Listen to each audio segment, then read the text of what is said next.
I am, as always, Mr. Grimreaper with Dark Knight 987, and welcome back to another edition of Rip from the Silverscreen.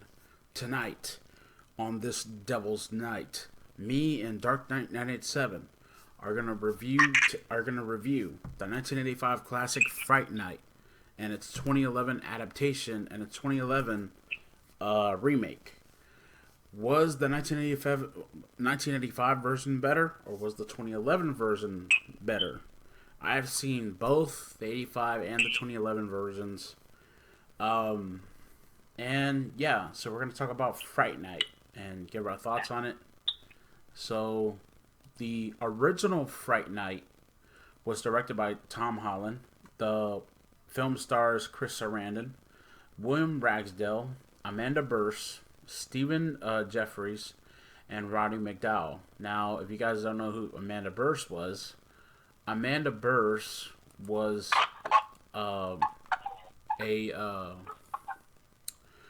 was the neighbor on Married with Children. Yes. So yeah, That's who she was. Yeah. and stuff like that. So we're gonna go through the '85 version first, and then we're gonna do the 2011 version of it, and then we're gonna talk about three different things. We need to talk about the character of Peter Vincent, the vampire itself, and the hero, and the main hero. So we'll talk about those three individuals, see which one is better than the other, and then so that's how Film Fights is actually. It's just like we did with The Thing last year. We're gonna do it how we did it with The Thing last year. So with that in mind, let's talk about the '85 version first. Then we'll move on to the 2011, and so on and so forth. So here we go. 17-year-old Charley Brewster is a fan of both traditional horror and a horror television series entitled Fright Night. Hosted by former movie vampire hunter Peter Vincent, one evening, Charley discovers that his new next-door neighbor, Jerry Dandrige, is a vampire responsible for the disappearances of several victims. Charley tells his mother and asks his friends to help in desperation. In desperation, he contacts authorities. Detective Lennox goes with Charley to Jerry's house to question him, but his roommate, Billy Cole, tells him that Jerry is away on business. Charley reveals his suspicions, and the detective leaves furiously. Really? You don't believe the kid? Well, come on. Nah. That night, Charley is surprised to see Jerry in his house. After his mother invites him in, after Charley's friend, Evil Ed Thompson, tells him that a vampire can't enter someone's home without an invitation. Later on, Charley gets a visit from Jerry, who offers Charley a choice. Forget about his vampire identity or else. Charley refuses, brandishing his crucifix at Jerry when Jerry stops Charley and slowly tries to push him out the window to his death.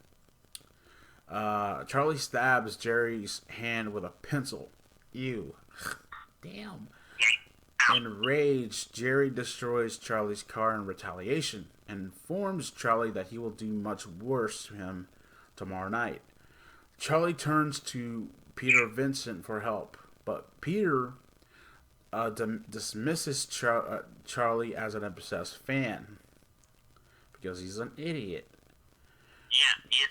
Charley's girlfriend, Amy Peterson, fearing for Charley's sanity and safety, hires the destitute Vincent to prove that Jerry is not a vampire by having him drink what they claim is holy water, but is only tap water.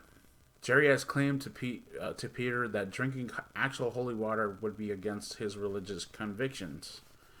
Vincent discovers Jerry's true nature after glancing at his pocket mirror and noticing Jerry's lack of reflection, causing him to accidentally drop and smash the mirror. Vincent then flees, but Jerry learns of his discovery after finding a shard of glass on the floor. Jerry hunts down Ed and turns him into a vampire.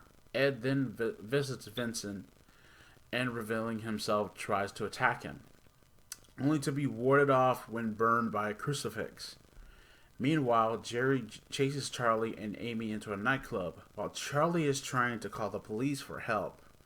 Jerry hypnotizes and abducts Amy, who bears a resemblance to Jerry's lost love, and bites her after an intimate moment. With nowhere left to turn, Charlie attempts to gain Vincent's help once more. A frightened Vincent initially refuses, but he then reluctantly resumes his vampire killer role as Charlie approaches his neighbor's house. The two of them are able to repel Jerry's attacks using a crucifix. The only Charlie's works since he has faith in his spiritual power. Billy appears and knocks Charlie unconscious over the banister, leaving Vincent to flee to Charlie's house. There he is surprised by Ed, who attacks him in the form of a wolf, only to be pierced to the heart with a broken table leg held by Vincent. Removing the stake from Ed's corpse, Vincent goes to rescue Charlie and battle Dandrige. Meanwhile, Charlie is locked in with Amy, who is slowly transforming into a vampire. Vincent manages to free him before she awakens, and she says the process can be reversed if they destroy Jerry before dawn. Charlie and Vincent are then confronted by Billy, who is revealed to be an undead, though non-vampiric servant, and manage to destroy him, melting him into goo and sand. Jerry appears, but Vincent is able to lure the overconfident vampire in front of a window using a crucifix, now working due to his renewed faith and his abilities. Just before the morning sun, Jerry transforms into a bat and attacks Vincent and Charlie before fleeing to his coffin in the basement. Charlie and Vincent pursue Jerry. Vincent breaks open Jerry's coffin and tries to stake him through the heart, while Jerry fights off Amy, who has almost completed her transformation. By breaking the blacked out windows in the basement, Vincent and Charlie expose Jerry to the sunlight, destroying him. Jerry destruction leads to Amy reverting to her human form, and the three embrace. A few nights later, Vincent returns to his Fright Night television series and announces a hiatus from vampires, but instead presenting Octomen. The series is being watched by Charlie and Amy as they embrace in bed. As Charlie gets up to turn off the TV, he at first sees red eyes in Jerry's now vacant house, but dismisses them. Unbeknownst to both Charlie and Amy, the still undead Ed, hiding in the darkness, laughs and says, "Oh, you're so cool, Brewster. What's ending this damn movie?" Okay, so that is the 1985 version, and now we're gonna switch gears and talk about the 2011 version. Now, this particular one was directed by Greg Gillespie. This movie is the story is based on the original director, Tom Holland. Was based from the original, yeah. It stars the late Anton Yelchin, Colin Farrell, Christopher Mintz-Plasse, David Tennant, Imogen Poots, and Toni Collette. Okay, so yeah, so we're gonna talk about this particular one, and stuff like that. So let us partake, with the 2011 version. So here we go. Charley Brewster is a teenager living in a suburb of Las Vegas, Nevada, who discovers that a new neighbor has moved in next door. Charlie's old best friend, Evil Ed Lee, but they changed the name, apparently, to this from his last name, informs him that many students have gone missing, including their other childhood friend, Adam Johnson. When Charlie goes home after school, his mother, Jane, introduces him to Jerry Dandrige, played this time by Colin Farrell. Their new neighbor, fed up and angry with Ed after he claims that Jerry is a vampire, Charlie tells him that he is crazy and that he does not want to be friends anymore. Funny, wasn't it you, Charlie, that was believing that shit in the original movie? On his way home, Ed is confronted by Jerry, who claims that he has been watching Ed and has been aware of Ed watching him. Jerry soon chases Ed into a nearby pool and convinces him into believing that his life would be much better if he were a vampire. Ed succumbs and willingly allows Jerry to bite him. The next day, Charlie realizes that Ed is missing and decides to investigate. Starting to believe Ed's claims when he discovers video recordings of objects moving on their own, with Ed's voiceover revealing that he is recording Jerry to prove that his reflection does not show up in recordings. As Jerry begins to attack more people throughout the neighborhood, Charlie sneaks into Jerry's house and finds out that he keeps his victims in secret rooms. Charlie goes to Las Vegas magician Peter Vincent, played this time by David Tennant, a supposed expert on vampires. Peter, however, does not take him seriously and kicks him out. Because even in this one, he's still an asshole. Yeah. Jerry comes to Charlie's house and sets fire to it. Charlie, Jane, and his girlfriend Amy Peterson flee through the desert in their minivan. Jerry catches up with them, but is wounded by Jane with a real estate sign stake. Jane is admitted to a hospital where Charlie is summoned by Peter. Upon arriving at Peter's penthouse, he is informed of the species of vampire when Ed turns up. By now, Ed has been fully transformed into a vampire, and he aids Jerry in attacking Charlie, Amy, and Peter. As they fight, Ed lets all of his anger out on his opponent, and Charlie reluctantly kills Ed. Meanwhile, Amy shoots Jerry with silver bullets, which are rather ineffective, but then injures Jerry with holy water. They then run into a club where they get separated in the crowd, and Amy is kissed, bitten, and possessed by Jerry, who proceeds to take her. I'm seeing a pattern here. How about you, dude? Yes, I am. I do too, yes. It kind of sounds like the same shit done in this movie than they did with the 85 film. But whatever, let's continue. Peter refuses to help Charlie and reveals that both of his parents were killed by a vampire, later revealed to be Jerry himself. Really? Oh my god. He does, however, give Charlie a stake blessed by St. Michael that will kill Jerry and turn all of his victims back into humans. Charlie goes to Jerry's house, where Peter decides to join him after all. They are led into Jerry's basement, where they are attacked by many of Jerry's victims, including Amy. Charlie confronts Amy, and she explains how they can be with each other forever, just as she is about to bite Charlie. He stabs her, intentionally missing her heart, and then escaping. Meanwhile, Peter is ambushed by Jerry and many of his victims. Peter is able to kill a few before his weapon backfires. Charlie returns to the basement only to see Peter being fed on by remaining vampires.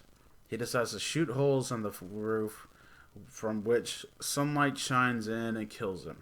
Then the patch of sunlight guards both Charlie and Peter from the vampires who had not been destroyed. Jerry appears, explaining that Charlie's quest is in fact over. Over. Charlie having outfitted himself in a flame retardant suit, has Peter light him on fire and tackles Jerry just as Amy is feeding on him. A struggle between the two ensues while the other vampires watch. Peter assists him by shooting another hole in the floor above to allow more sunlight in. This burns Jerry, and Peter tosses Charlie to the stake he had dropped. Charlie quickly stabs Jerry in the heart, killing him and returning his victims to their human form. Afterwards, Charlie's mother recovers in the hospital and goes to shop for a new house as Charlie and Amy have sex in Peter's penthouse, thus ending this damn fucking piece of shit remake. Now, let's talk about this one. When I was reading the first one, it seemed so much better than this one. It seemed like, this is how I feel about this one, about the 2011 remake. They went back and decided to redo everything again. Only this time with new stuff. Put the same shit in. You know what I mean? Like, put the same shit. Did it seem that way to you?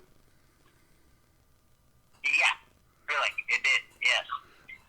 It kind of seemed like we were watching the same movie, but only difference is that it wasn't.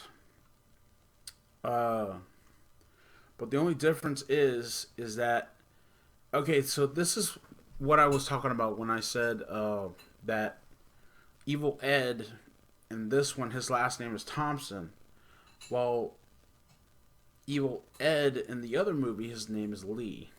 So they changed the name. You know what I mean? They changed the name from the original movie. So, how can I put it in a way that you can understand it?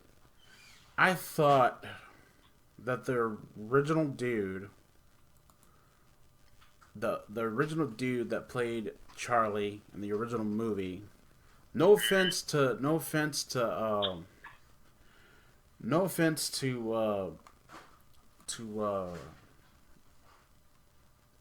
Anton Yelchin. I think Anton Yelchin is a good actor, but I think the original dude that played the character of Charlie was much more better. What do you think, man? Yeah, I mean, and like it goes back to what I said before. That's what it is by remakes. You know, him and I, we come to agreement that we go with the classics. You know what I'm saying? Him and I, we don't like when people remake movies of certain, ones from the 1980s, back then, because they didn't change the story and they make it worse. It doesn't work. No. You know what I'm saying?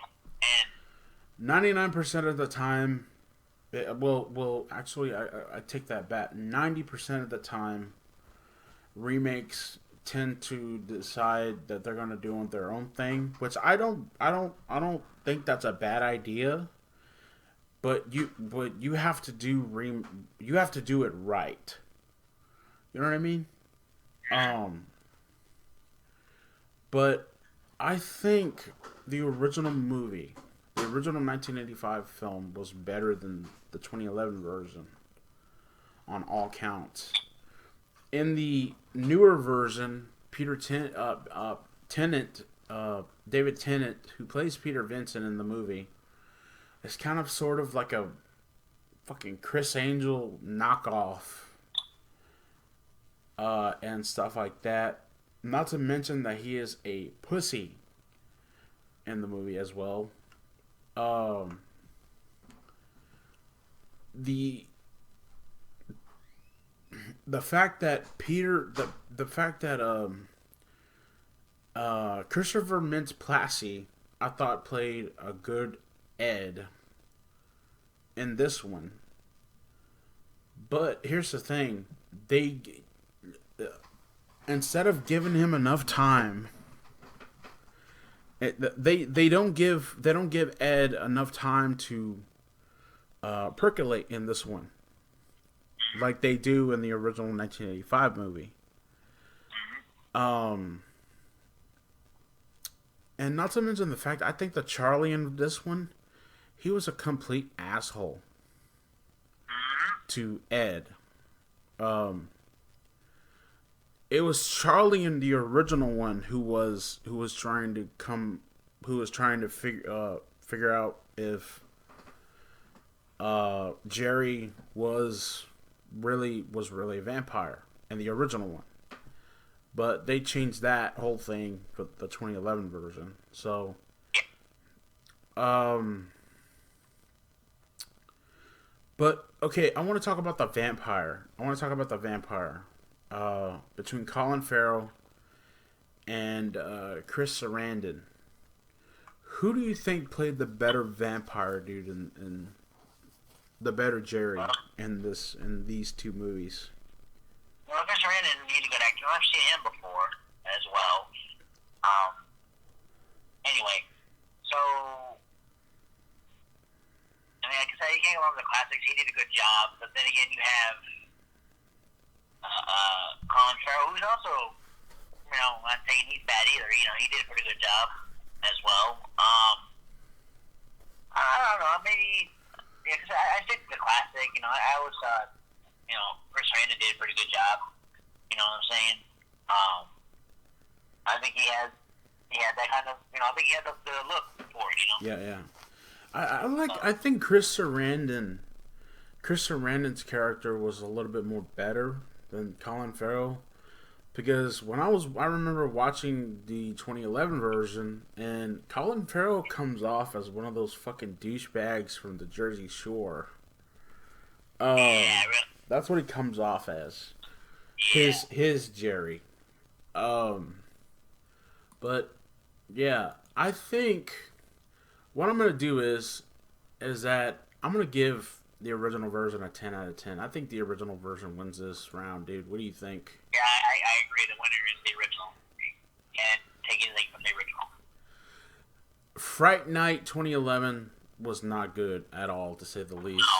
The original wins this fucking round for this. So, but yeah, let us know in the comment section down below what you guys thought of both Fright Nights, the 1985 version and the other version, and all that. Coming up next, we got Blade 2, and also to celebrate the 40th anniversary of Rocky Horror, me and Knight are going to talk about that on Back in Time. So, I am, as always, Mr. Grimreaper 512 with Dark 997, and we'll see you all in the afterlife. Peace.